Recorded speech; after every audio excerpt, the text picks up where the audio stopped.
À cette conférence, ravi et peiné quand même, hein, parce que si on est là aujourd'hui, c'est qu'on a des inquiétudes. Et s'il y a autant de monde, c'est parce que tout le monde se dit quels sont ces phénomènes, comment ils marchent, comment les interpréter. Je voudrais quand même vous présenter Johan. Johan, c'est un chasseur d'orage, c'est un jeune que j'ai découvert à travers les terribles problèmes qu'a connu la Lande des Morts. Et c'est le seul qui avait prévu ce qui est arrivé à la Lande des Morts le 19 janvier. Météo France n'avait pas ciblé le phénomène comme ça, et Johan l'avait ciblé, il l'avait parfaitement ciblé.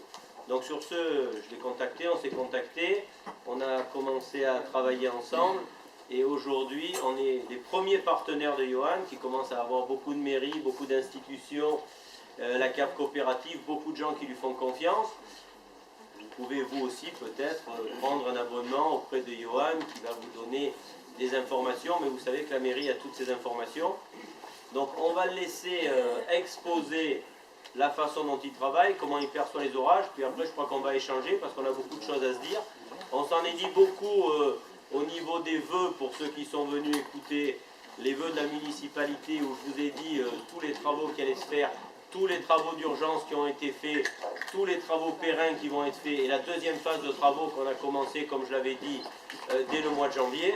Mais je crois qu'aujourd'hui, c'est à lui de parler, il va vous expliquer tout ça, et après on va échanger ensemble. Merci d'être là.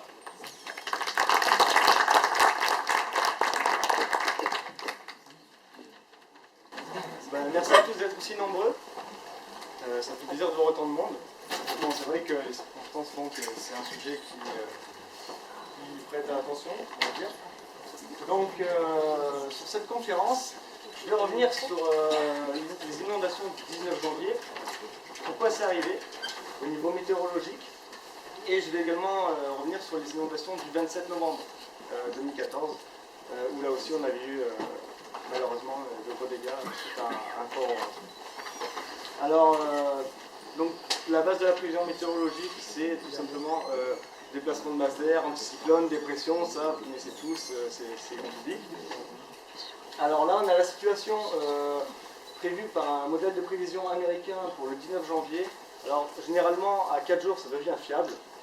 Et le mécanisme d'un épisode méditerranéen, parce que c'est comme ça qu'on l'appelle, il faut savoir qu'on différencie un épisode méditerranéen d'un épisode cévenol sur le fait qu'un épisode méditerranéen concerne tout le bassin méditerranéen, alors qu'un épisode cévenol va concerner essentiellement les Cévennes. Donc ici, on a une dépression, vaste dépression qui part du Groenland et qui s'étire jusqu'à la Grande-Bretagne. Et on a ce qu'on appelle un tailweg en météorologie, qui est l'inverse d'une dorsale. Une dorsale, c'est anticyclonique, et là, un tailweg, c'est dépressionnaire. Et donc, le cheminement fait que l'anticyclone va empêcher la dépression de prendre un autre chemin, c'est-à-dire que grâce à l'écoulement de l'anticyclone, le tailweg n'a pas d'autre choix que de descendre le long de celui-ci. Cela va aller chercher de l'énergie sur l'Afrique du Nord, de l'instabilité, de l'humidité et de la chaleur. En passant sur la Méditerranée, ça va créer des orages très puissants, souvent très puissants. On a beaucoup d'instabilité de chaleur et donc d'évaporation au niveau de la mer qui font que on sait qu'il va y avoir un épisode méditerranéen. Là, c'est la configuration typique. Il y a quand même deux choses en plus à noter. Nous avons un creusement secondaire, qu'on voit apparaître ici. Ce creusement secondaire, on appelle ça une mésodépression, c'est-à-dire une dépression qui évolue dans un domaine d'environ 200 km², excusez-moi. Elle va contribuer à renforcer les forçages, qu'on appelle les forçages, j'y reviendrai après, et le potentiel de déstabilisation de la masse d'air. Donc sur l'autre image, donc ça c'est une image qu'on voit à l'échelle européenne, ou même plus, mais après nous avons des modèles à maille fine qui vont permettre de mieux cibler le risque à plus courte échéance. Donc là on retrouve ce qu'on appelle notre mésodépression, qui ramène un peu de sud à sud-est sur le département et sur la région en général. On voit ici l'écoulement de nord-ouest, qui est l'écoulement froid, qui sera le Mistral après l'épisode. Souvent, d'ailleurs, après l'épisode, il y a le Mistral, puisque la dépression va migrer vers le golfe de Gênes. Et lorsqu'elle est sur le golfe de Gênes, on a un très fort resserrement isobarique, qui va faire que le vent va souffler fort. Donc là, vous voyez, c'est aussi une carte de modélisation de précipitation. Mais cette carte, elle ne modélise pas l'averse qui est effectivement tombée, parce qu'on voit qu'on n'est que sur du 2 à 5 mm en 3 heures. Donc c'est là que l'expertise humaine va venir combler les manques en fait. Là on est sur une maille de 50 km. Après sur une autre image, nous avons les vents, issus de ce même modèle. Les vents c'est déterminant dans la prévision des orages stationnaires. Et ça va être la partie la plus longue de la conférence parce que ici donc on a une dominante de vent d'est, lorsqu'on a des épisodes orageux. Là nous avons des vents qui viennent du sud, au large, et qui auront tendance à se rabattre est, voire nord-est, en arrivant sur le relief côtier. Ça va créer donc ce qu'on appelle des convergences des vents. On va retrouver ces convergences à plus fine échelle. Donc le flux d'altitude, c'est tout simplement le flux directeur, généralement en 5 mm du sol. Et c'est lui qui va déterminer la trajectoire des orages. À échelle plus fine, on remarque le 19 janvier que la situation était assez complexe. Nous avions donc là, c'est une remodélisation de vent au sol. Nous voyons donc par rapport à la modélisation large de grandes différences qui ont été constatées sur le terrain. Donc à partir des données du sol, cette carte peut être refaite. Donc là, en vert, la longue des morts. Et nous avons donc ce vent de nord-est qui arrive du Dramont, de Sainte-Maxime et de Saint-Tropez, qui aura tendance à s'écouler le long de la corniche des morts en revenant est. Seulement, le vent est en sud, derrière les îles d'Hyères, avec des vitesses de vent moins importantes. Cela va contribuer à créer des convergences de vent plutôt entre les îles du Levant et donc la presqu'île de Gien. Et là, on voit effectivement que le vent repart ensuite sud-est sur la région toulonnaise, et qu'en raison de la présence des îles, les champs de vent sont chamboulés, et les modèles de météorologie n'arrivent Plus pas... fort. On n'entend pas. Tu t'avances un peu et tu cries. Ouais, mais après, c'est comme ça qu'on vient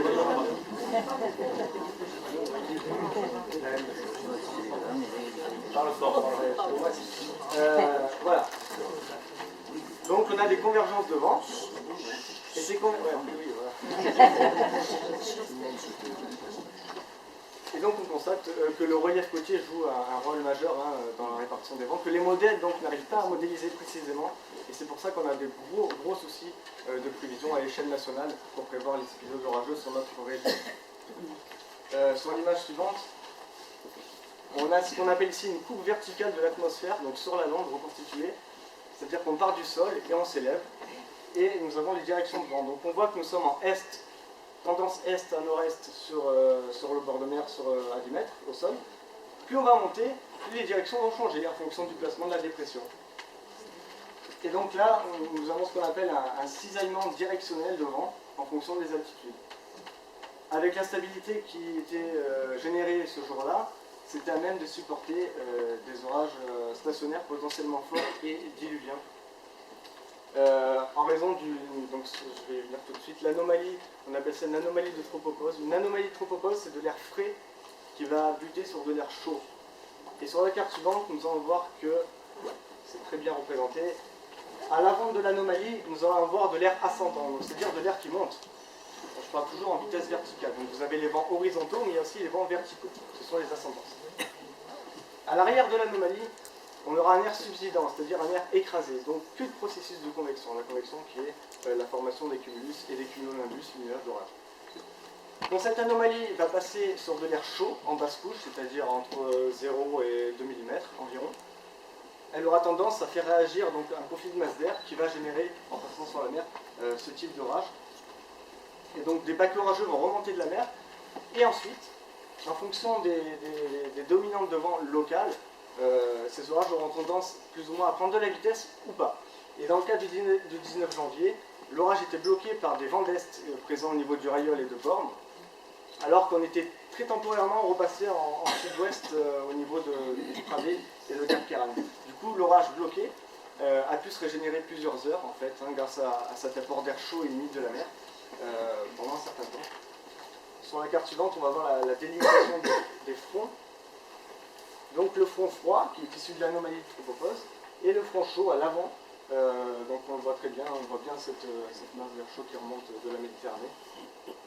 Ça devient une usine à orage, et lorsque toutes ces conditions sont réunies, on peut s'attendre à des orages très forts. Voilà. Et 3 jours avant, on avait sur la prévision effectivement un potentiel d'orage stationnaire marqué entre hier et le Lavandou à peu près. Donc on savait que ça allait se produire quelque part, qu'il y avait fort potentiel que ça se produise. Et donc on retrouve le fameux dimanche 19 janvier, l'orage en formation, qui semble à peu près vers 5-6 heures du matin. Il semble directement sur la Londe, il remonte jusqu'à la région de Colobrières. Les vents passant temporairement au sud-est font que nous avons un forçage orographique, c'est-à-dire que les nuages vont s'élever sur le massif des morts. Un forçage orographique, c'est un forçage qui est induit par le relief. Donc c'est un facteur aggravant de la prévision dans le sens où l'anomalie provoque déjà des forçages. On appelle ça des ascendances synoptiques, c'est-à-dire à très grande échelle. Mais lorsque le forçage orographique s'en mêle, ça crée encore des averses plus fortes et des orages potentiellement plus durables. Et nous avons la présence des îles d'Hyères, en face de la Londe ou de Hyères, et qui vont renforcer ces phénomènes de convection et orographique, puisque les îles font partie du processus orographique. On est peut-être en domaine maritime, mais les nuages vont prendre un tremplin sur les îles avant d'arriver sur la Londe. Et le 19 janvier, c'est ce qui s'est passé. L'orage a stationné au moins 1h30 en se régénérant par cet effet orographique et de convergence des vents à partir des îles jusqu'au massif des Morts. Là, on voit bien la pointe de l'orage, donc en fait l'alimentation de l'orage est ici. Donc ça, c'est les cumulus qui arrivent derrière, qui alimentent l'orage. On voit que le ciel est assez clair derrière. Et ça, c'est le panache. Donc le panache convectif qui, au fur et à mesure de sa progression, va devenir quelconque avec des pluies plus faibles. Donc en général, la langue de pluie très forte se trouvait à peu près sur 40 km du sud au nord, pour les 19 janvier. On a eu des abattements exceptionnels, il est tombé 400 mm en 3 jours à Colobrières, si on compte cet orage, 221 mm, la station de Colobrières pour la seule période allant de 6 à 12 heures pour l'orage du 19 janvier. Et la Londe était encore sous des noyaux plus diluviens qu'on estime à 270 mm en 6 heures, ce qui est colossal. Et on n'est pas loin de Draguignan, même si Draguignan c'était encore sur un pas de temps plus long. Pour le 27 novembre, la situation était bien différente, et là c'était beaucoup plus difficile parce qu'on n'avait pas les marqueurs nécessaires aux orages stationnaires plusieurs jours avant. Mais au dernier moment, donc déjà on a une situation qui change, avec toujours un gros talon, une grosse dépression qui plonge sur le proche Atlantique, qui va aller puiser plus d'air chaud que le 19 janvier, puisqu'elle va plus basse, la courbure est plus basse. L'anticyclone des Açores permet toujours un écoulement impeccable de la dépression, du flux humide et d'air chaud qui remonte vers la région. Alors ça peut durer plusieurs jours, si l'anticyclone des Açores a tendance à se caler dans cette zone, et si l'oraille dépressionnaire n'est pas arrêté, ça peut durer une semaine, comme en novembre 2011, où on avait eu des phénomènes très impressionnants aussi. Donc je reviens au 27 novembre, situation totalement différente, avec un champ de vent totalement différent aussi. Donc là, on a pareil, la reconstitution verticale de l'atmosphère au-dessus de la Londe, donc au niveau des vents. Donc cette fois, on était plein est à la Londe. Ensuite, plus on avait ces éléments directionnels qui étaient quand même plus forts. Donc il y avait un potentiel d'orage fort, mais pas d'orage stationnaire. C'est-à-dire qu'on aurait pu avoir un orage très violent de 30 minutes qui passait et c'était fini. Mais le problème, c'est les îles. C'est les îles et c'est le massif des Morts. Sur la reconstitution du modèle des vents à 10 mètres, là, on s'aperçoit que ça ne suit pas du tout la prévision, parce qu'initialement, ça devait être du vent d'est sur tout le secteur littoral. Et là, c'est pris à partir d'observations au sol, donc à 15 heures, à l'heure où l'orage a éclaté sur la commune. Il faut savoir que vers 14 heures, l'orage était stationné sur Porquerolles. Donc l'orage était déjà formé, contrairement au 19 janvier. L'orage donc s'est déplacé en crabe, c'est-à-dire qu'il s'est déplacé petit à petit vers la zone. Et donc nous sommes passés en vent de nord faible hier. Ce vent de nord a rencontré les vents de sud-est. Forcément, c'est deux vents qui se rencontrent. Avec l'instabilité mise en jeu, l'humidité, ça va créer forcément quelque chose de costaud dans le secteur. Et l'orage s'est donc formé à partir de la presqu'île de Porquerolles et est remonté tout doucement pour atteindre la commune de la Londe. Mais là encore problème, c'est qu'il y a les vents d'est. Et à l'est, il y avait du vent d'est à nord-est, qui ralentissait, comme le 19 janvier, la progression de l'orage. Et ça a duré longtemps, parce que le vent d'est devait souffler initialement jusqu'au soir. Le vent d'est est maintenu à peu près 3 heures, et l'orage s'est déversé pendant bien 2 heures, avant de pouvoir monter vers les hauteurs de Colombia, tout ça. Alors on a eu sur cet orage des précipitations diluviennes encore. Hein. On a au moins eu 100 mm en 1 heure. Donc on ne peut pas le mesurer pour le moment à la longue parce qu'il n'y a pas de station sur la ville. Ça devrait être réglé sous peu. Mais on a à peu près eu 100 mm en 1 heure. Et sur l'épisode, puisqu'il avait déjà plu avant, on a eu 260 mm environ à Colombia. Donc là encore, on a des abattos qui sont considérables. C'était un cas qui était difficile à prévoir. En direct, on a vu que l'orage effectivement remontait et en direct que les vents changeaient. Mais encore une fois, c'est pareil. La prévision météorologique brute, c'est-à-dire sortie par les modèles météo, est toujours à réanalyser à côté, avec la connaissance des particularités locales. Parce que là, le courant descendant, c'est les précipitations, c'est les chutes de grêle, c'est les éclairs, les impacts. On peut avoir aussi de grosses périodes d'impact sous des ascendances, alors que les précipitations ne sont pas encore au sol. Les échanges sont tellement violents que cela crée parfois des triples ou quadruples impacts simultanés au sol. Dans la zone d'alimentation, en général, les bases de l'orage sont turbulentes. Du coup, on a parfois les formations de trombes ou de tornades qu'on voit fréquemment hein, au large de l'Hyère ou de la Londe à l'automne. Donc là on en voit une, hein, c'est très bien matérialisé sous le courant ascendant. Il faut savoir que la trombe ou la tornade arrive en général derrière un rideau de pluie. Donc c'est-à-dire que le rideau de pluie va passer et le courant ascendant va aussi passer sur la zone, et c'est à ce moment-là qu'on peut avoir une trombe qui déborde sur la Londe en tornade. Je dis la Londe parce que c'est arrivé 2 fois à la Londe. C'est arrivé le 21 avril 2008, voilà, sur la jardinerie Ré. Donc on avait des dégâts assez considérables. C'était une tornade F1, donc des vents à plus de 150 km/h. Et puis on a eu le même cas 1 an plus tard, au même endroit. En fait, les tornades se sont croisées. Et c'était rentré par la rade d'Hyères également. En général, on peut compter sur environ 2 à 3 phénomènes tornadiques sur le littoral varois par an, en raison des trombes qui viennent mourir sur les terres le plus souvent. Il peut aussi y avoir des tornades qui se forment directement à partir de la côte. C'est très complexe, c'est arrivé le 27 novembre, le 26 novembre, juste avant les inondations, sur les Salins, qui a connu une petite tornade qui s'était formée directement sur place. C'est parce qu'il y a des courants ascendants très violents. Alors évidemment, donc un nuage d'orage, c'est difficile à reconnaître pour certains, mais c'est pas compliqué. Donc là, il y a une enclume. L'enclume, c'est simplement l'étalement des nuages convectifs, donc des nuages en formation. Bon, voilà. Donc là, un nuage convectif, et là, on peut dire un nuage stratiforme, c'est-à-dire qu'ils sont plats et qui ne vont pas donner grand-chose. Ou là, au premier plan, par exemple. Ensuite, on a l'overshot. Alors l'overshot, c'est un cas qui est assez costaud quand ça se produit, parce que lorsqu'il y a un overshot, c'est-à-dire que cela vient rompre l'équilibre de la tropopause. Donc l'altitude de la tropopause, en fait, c'est la limite des nuages. Il n'y a aucun nuage qui peut aller au-delà. Et un overshot, c'est donc une ascendance qui va pousser un peu sous le couvercle de la tropopause. Et ça va générer généralement de fortes chutes de grêle ou bien de très fortes précipitations. Les overshots, il y en a eu sur les 2 orages qui ont inondé la Londe.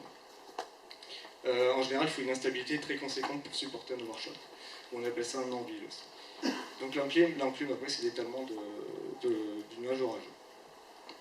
Alors, ensuite, il faut savoir à peu près aussi qu'il y a environ 3 épisodes diluviens sur le secteur varois, sur le département du Var par automne. Cet automne, on a eu de la chance.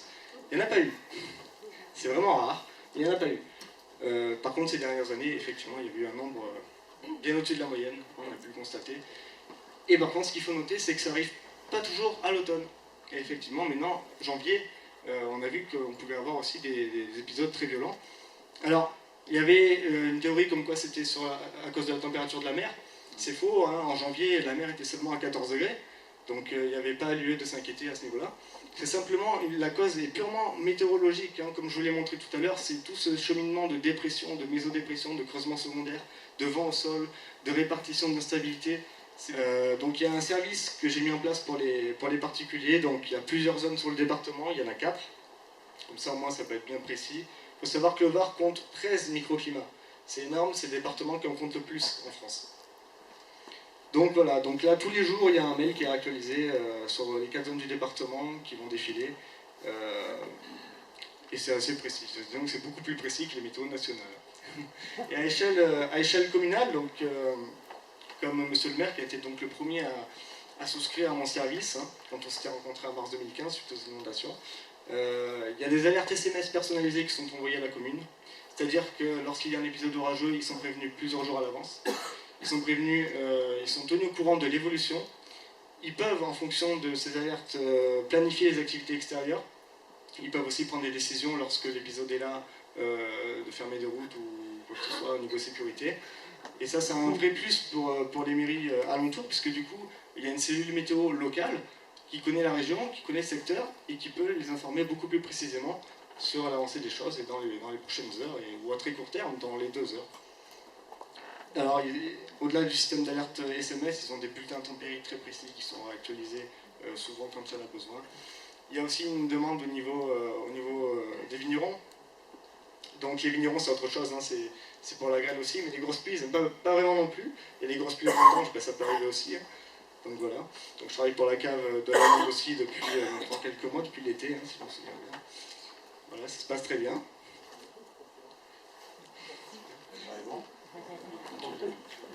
Donc voilà, il y a 4 zones, donc au Var-Verdon, Centre-Var, Ouest-Var. Il y a le Sud-Var, donc le Sud-Var, c'est toujours des influences différentes avec le relief. Le Sud-Var va être... il y aura des influences de vent qui sont pas pareilles qu'à, par exemple, à l'Est, l'Est-Var sur le littoral Est. Littoral Est, des fois on aura des vents d'Est. Littoral Ouest, on aura des vents d'Ouest. Il y a les plateaux de Soublan, le plateau de Soublan qui va générer aussi des différences très très importantes dans le secteur Ouest-Var. On a aussi, sur l'Est du département, l'Estérel. L'Estérel, c'est pour ça que la zone est assez petite. L'Estérel, c'est pas évident à prévoir étant donné que c'est un relief qui tombe directement sur la côte. On l'a vu d'ailleurs avec les orages qui ont frappé les Alpes-Maritimes cet automne. Donc cet automne, il n'y a pas eu d'épisode diluvien chez nous. Il n'y en a eu qu'un seul sur la région et malheureusement c'est celui qui a fait 20 morts. Là, l'orage était bloqué sur l'Estérel, c'était pareil, les vents de sud qui rencontraient les reliefs. On avait aussi un phénomène de plage froide. Alors le phénomène de plage froide, ça arrive aussi ici. C'est-à-dire que l'air froid qui est dans les vallées des morts va descendre sur les villes.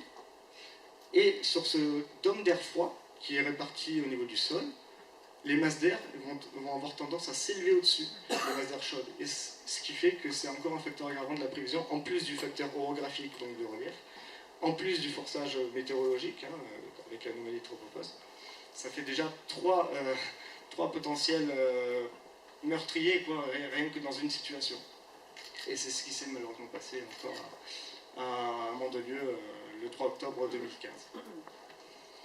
Je vais laisser la parole à mon frère qui va faire une présentation aussi on a changé le système de diffusion de prévision. Et après, pour en finir avec les intempéries que connaissent le Var ces dernières années, alors on remarque que la norme pluviométrique ne change pas, hein, ça vous avez déjà peut-être dû le lire sur ma page Facebook. La norme pluviométrique ne change pas, les périodes de excusez-moi, sont plus longues.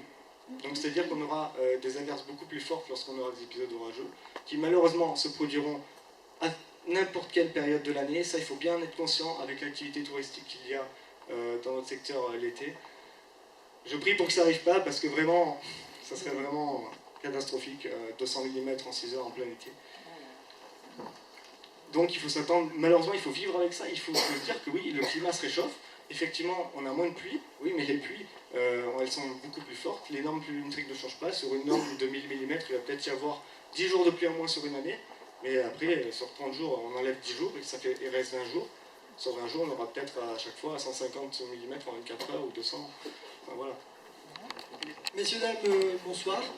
Donc, je suis Anthony Lorito, le frère de Johan. Et donc, comme il l'expliquait, ces prévisions qu'il rédige lui-même sont accessibles via un système de diffusion qu'il m'avait demandé de mettre au point, et c'est ce système-là que je suis venu vous présenter ce soir. Donc, comme il l'expliquait tout à l'heure, actuellement les prévisions sont envoyées aux utilisateurs abonnés de la façon suivante.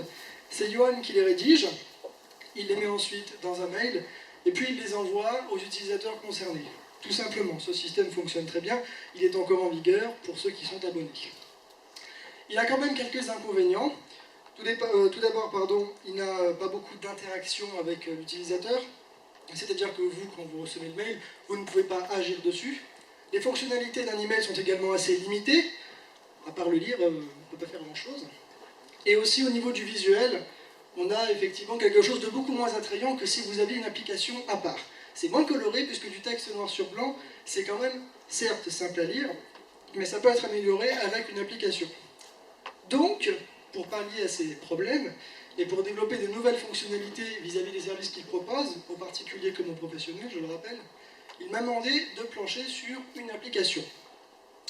Une application donc pour téléphone.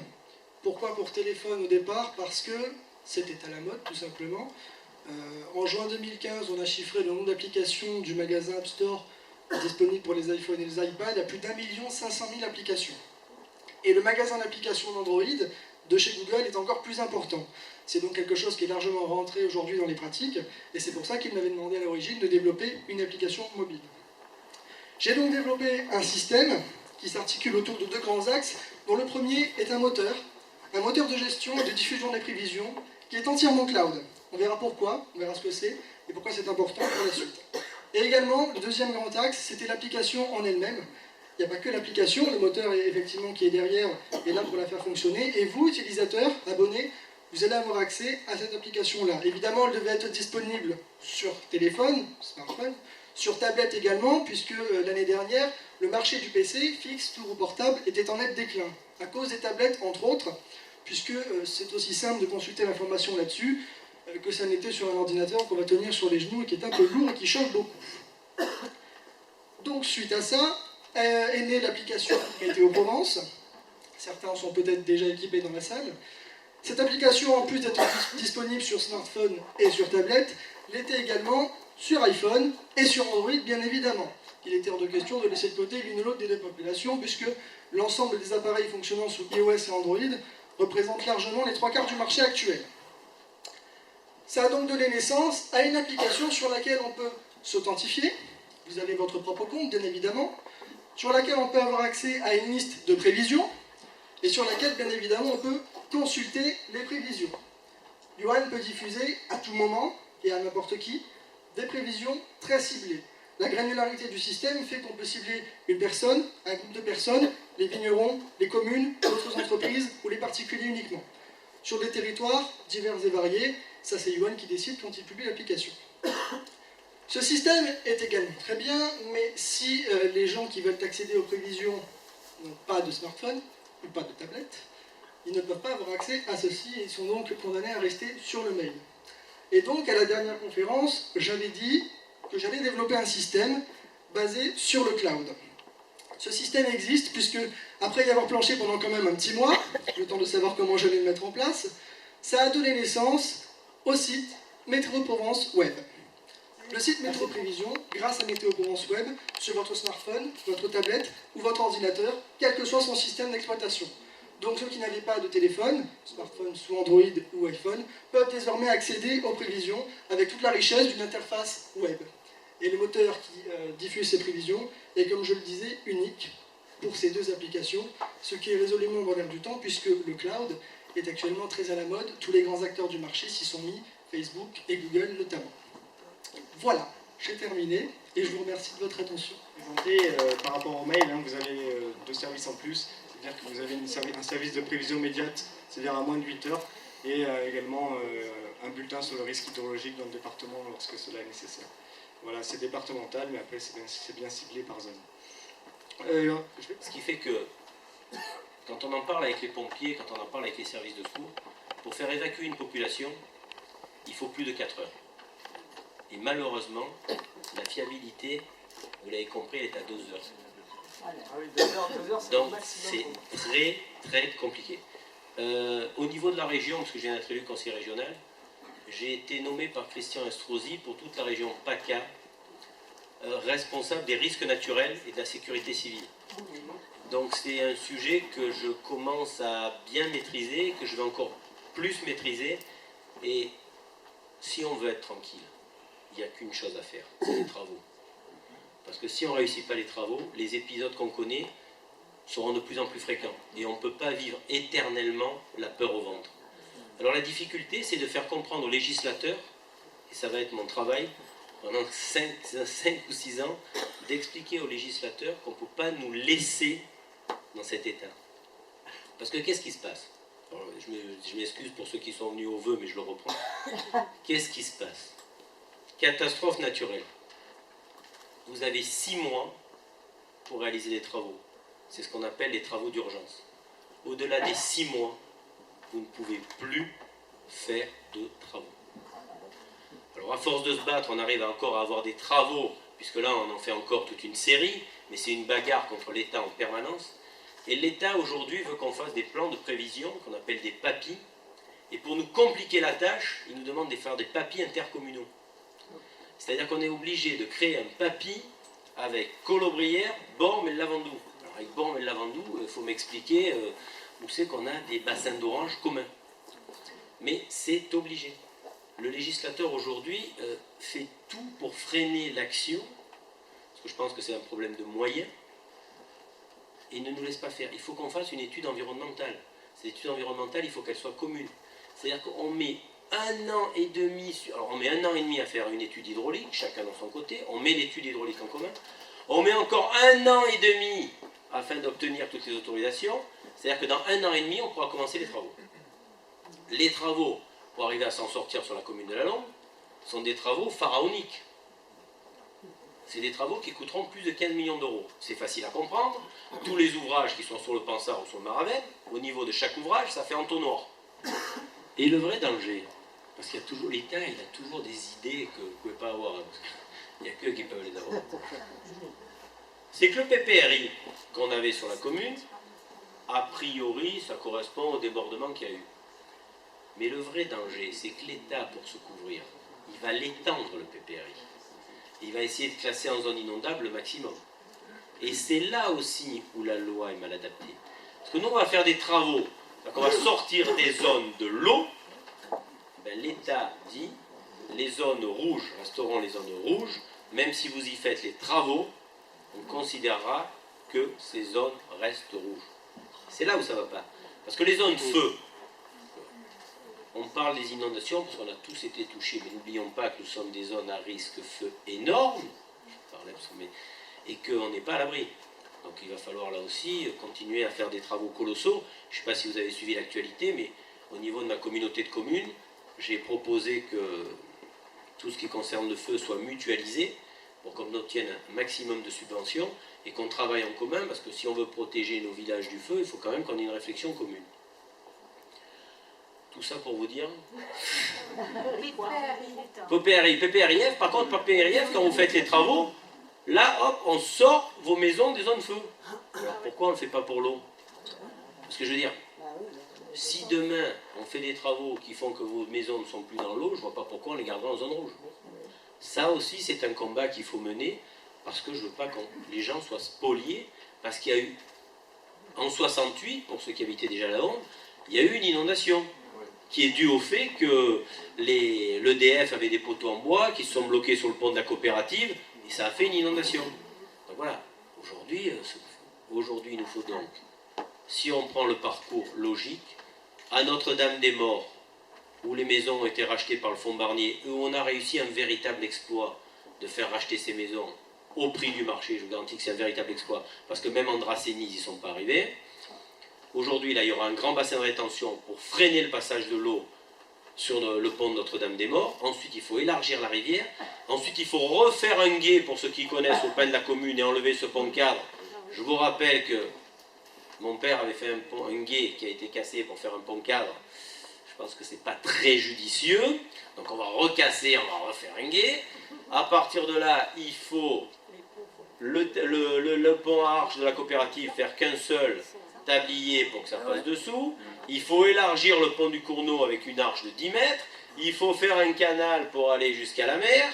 De l'autre côté, il faut élargir au-delà de la RD 98 le Maravenne.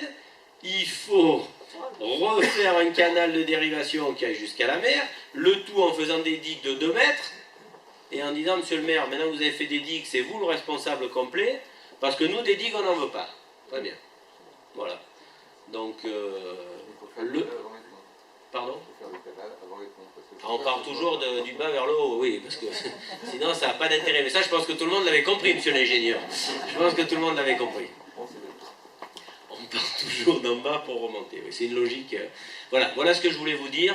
En tout cas, moi, je voulais dire merci à Johan parce qu'il fait un travail fantastique. C'est un passionné.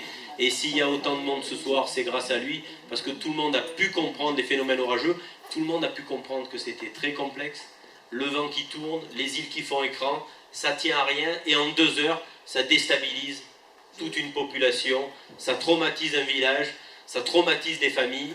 Mais moi, je te dis bravo, d'abord parce que tu es jeune, et on est là pour soutenir les jeunes, et j'espère qu'à la région, on utilisera tes services. En tout cas, moi, je me battrai pour qu'on utilise tes services, comme je suis battu pour que le département les utilise.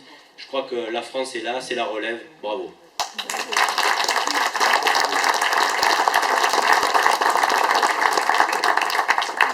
J'avais une question, parce qu'en fait, vous faites des prévisions, mais ces prévisions, comment vous en servez pour justement, à courte... non, juste avant juste avant, pour alerter la population... C'est moi qui m'en sers, j'ai compris. Hein. Voilà, pour éviter justement les écoles, etc. Les écoles à la longue ne sont pas à risque.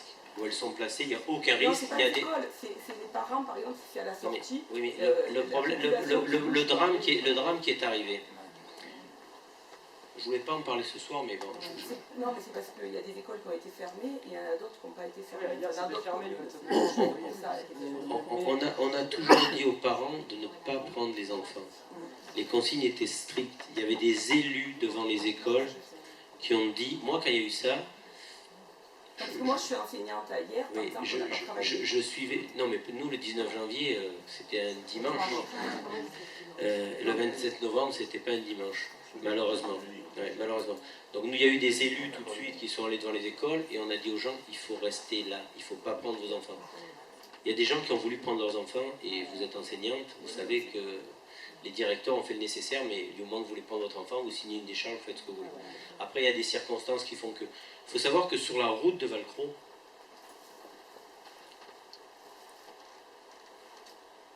les gens qui ont vécu ce drame étaient arrêtés. Vous voyez cette porte, là il y avait un ruisseau qui coupait la route. Les gens étaient arrêtés sur la route, ils sont descendus de leur voiture, ils ont regardé le phénomène. Et ils ont été pris à revers par l'eau. Alors qu'ils avaient largement le temps de faire demi-tour, tout ça. Donc là, c'est là où il faut...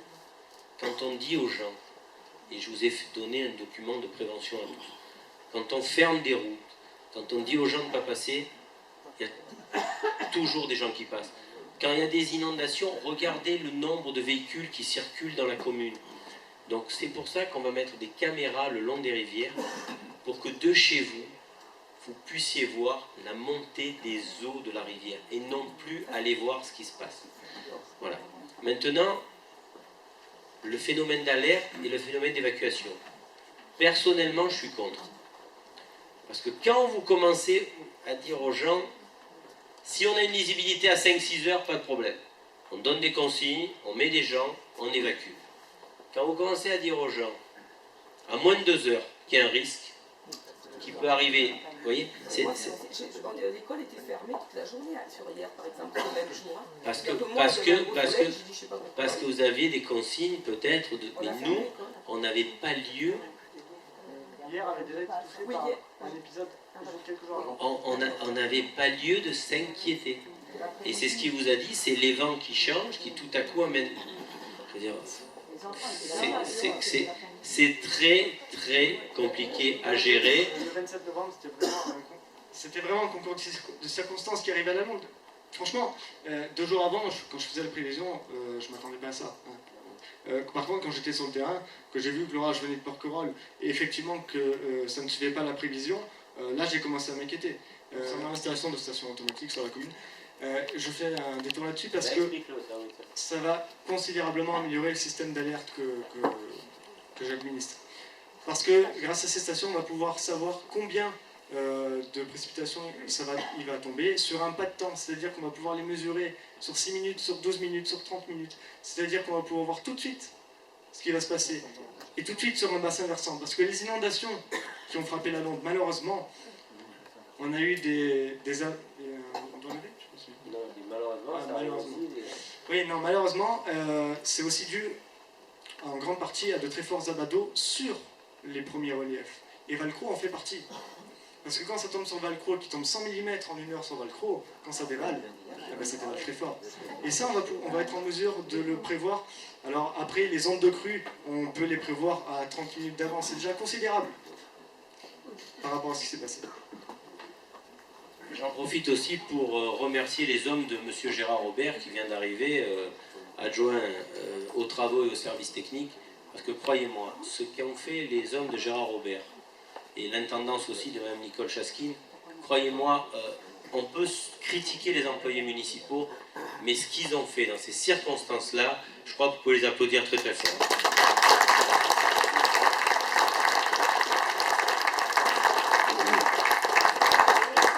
S'il n'y a pas d'autres questions, Madame. S'il vous plaît, est-ce que vous avez un historique de tous les orages, inondations depuis non seulement 20 ans, mais je dirais 100 ans?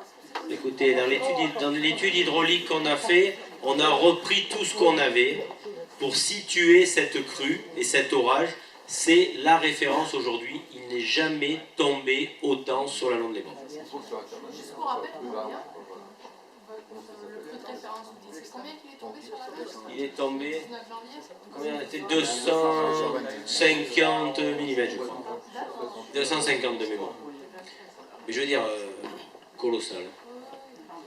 Oui. Je voulais poser une question concernant le développement des vignes sur les hauteurs du Pansard, c'est-à-dire sur le versant du Pansard. Est-ce qu'il n'y aurait pas un développement anarchique des vignes? Mais je crois que je vous ai répondu à la question quand j'ai dit qu'il y avait un contrôle des services de l'État. Parce que j'ai fait un rapide calcul, je ne suis pas hydraulicien, mais j'ai fait un rapide calcul et je peux vous dire que le réseau qui est arrivé de ce versant-là, C'est colossal. c'est colossal. C'est colossal. On est déjà à 300 mètres cubes secondes au pas du service. Et à la confluence, on est à 350. Donc c'est colossal. Plus les 250, tu C'est plus tout ce qu'on a perdu en cours de route, qui s'est évaporé, donc, enfin qui s'est dilué. Là, il y a peut-être des choses. Écoutez, le législateur a le dossier entre les mains. À partir d'un moment, il y a des procureurs, il y a des législateurs. Écoutez, moi je fais mon travail, j'essaye de faire le mieux du monde. Je crois que tout le monde doit prendre ses responsabilités. Enfin, concernant le service départemental que mon frère vous a présenté tout à l'heure, il faut savoir que bon, c'est clairement pas les mêmes coûts que pour des professionnels. Il faut savoir que c'est 3 € par mois et 29 € sur une année pour 4 zones du département à 4 jours de prévision. Avec connaissance du département. C'est pas négligeable non plus. Voilà. Les bulletins d'adhésion sont ici. Vous avez vu, ils travaillent en famille, et moi je trouve que C'est vachement bien organisé. En tout cas, bravo à l'informaticien.